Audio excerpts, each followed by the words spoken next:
à tous et bienvenue sur cette nouvelle vidéo. Aujourd'hui, je vais vous parler de la 100 Aero et principalement des modifications que j'ai apportées. Première chose que j'ai réalisée, c'est un support bobine, ce qui permet d'avoir tout sur un seul bloc et de ne pas avoir des bobines qui se baladent à droite à gauche pour alimenter la machine. Sur cette image là, on peut s'apercevoir qu'effectivement j'ai d'abord rajouté des stabilisateurs, donc stabilisateur du haut, un stabilisateur central. Sur le boîtier de contrôle, il y a un support haut, un support bas qui permet de le maintenir directement sur l'imprimante. Cette partie là qui nous permet de stabiliser le système de la carte mémoire parce que ça avait tendance à bouger. Sans ça, donc celui-ci c'en est en monobloc. Attention à bien l'emboîter, sinon effectivement ça risque de ne pas fonctionner. Sur cette partie du boîtier de contrôle, j'ai rajouté sur la partie basse un ventilateur qui permet de refroidir parce que j'ai dû modifier bien sûr les voltages des alimentations des moteurs NEMA. Donc le pré-réglage est en général aux alentours de 0,6 volts. Je conseille quand même de les passer à 0,7 volts qui permet d'avoir une bonne résistance au niveau des moteurs NEMA.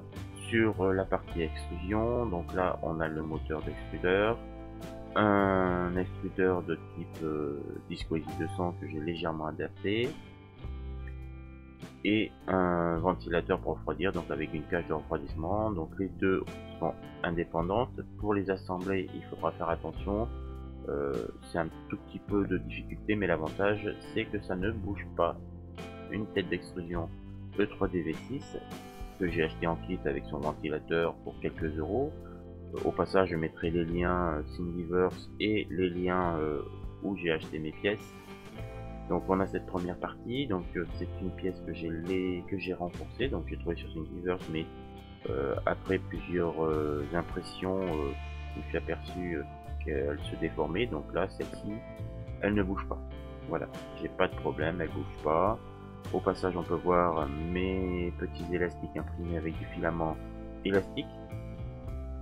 De l'autre côté de l'extrudeur, j'ai rajouté une petite cage qui permet à la ventilation de bien refroidir l'ensemble, ce qui m'évite aussi, je pense, la déformation de la matière, à cause de la température bien sûr. Sur les supports roulements, donc les supports de roulement d'origine sont plus courts. Là j'ai mis des supports rallongés qui me permettent de pouvoir ajouter jusqu'à 4 roulements sur chaque support. Petit conseil, emboîter les roulements du même côté pour éviter d'avoir un décalage. Le premier va être emmanché, le deuxième va bien se poser dessus et normalement il ne devrait pas y avoir de soucis, il devrait être bien aligné. Sur le support bas, vous voyez qu'il y a un ventilateur sur ce côté là et sur les deux autres côtés nous avons deux supports bas avec des grilles d'aération. Cela permet de diriger un peu le flux pour refroidir les trois moteurs NEMA qui se trouvent en dessous, qui avait d'ailleurs tendance à chauffer. Donc j'ai dû, d'ailleurs on peut voir d'ailleurs, j'ai rajouté des Colson pour être sûr qu'ils restent bien à leur place.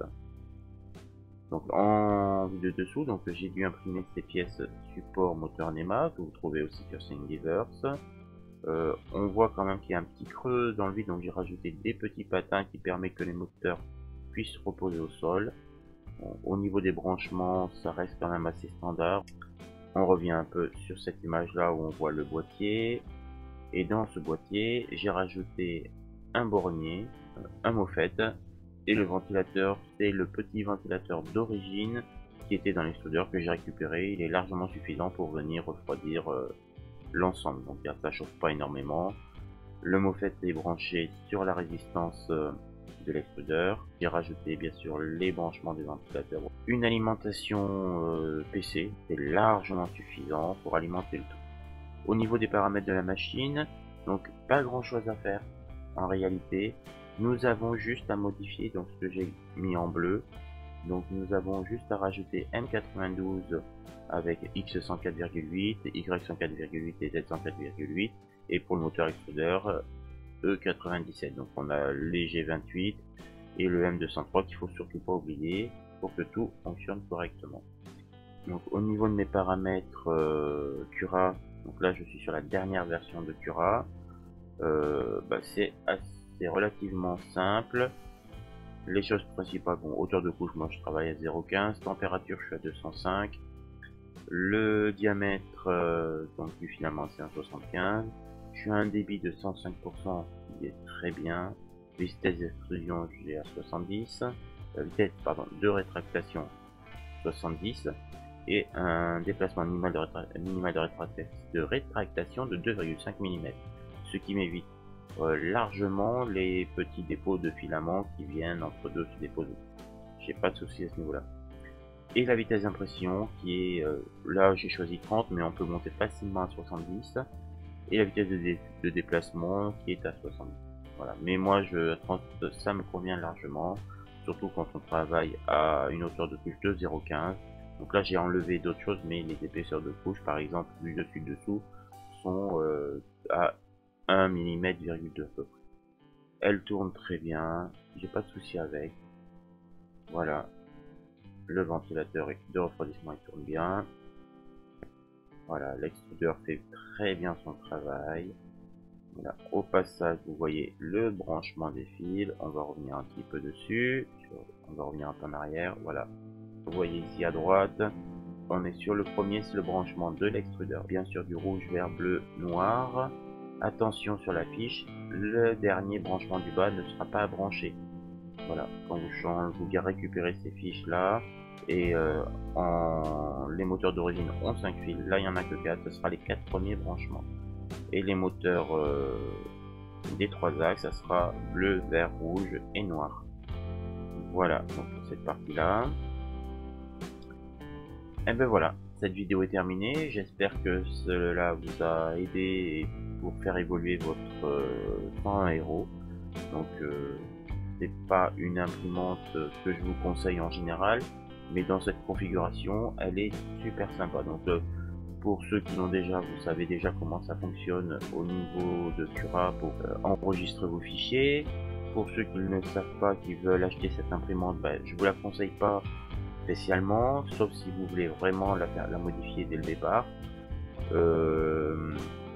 Et ben, la petite chose à savoir dans Cura, c'est qu'il faut absolument, au moment d'enregistrer votre fichier, donc après avoir enregistré votre fichier, renommer votre fichier juste 101 Aero, sans point G-code à la fin, vous supprimez, vous mettez juste 101 Aero, et voilà, c'est facile pour imprimer tous vos fichiers STL ou autres en 3D sur cette petite imprimante qui, après modification, se révèle quand même sympathique et facile d'utilisation. Voilà, je vous remercie, je vous dis à la prochaine. Salut, ciao ciao.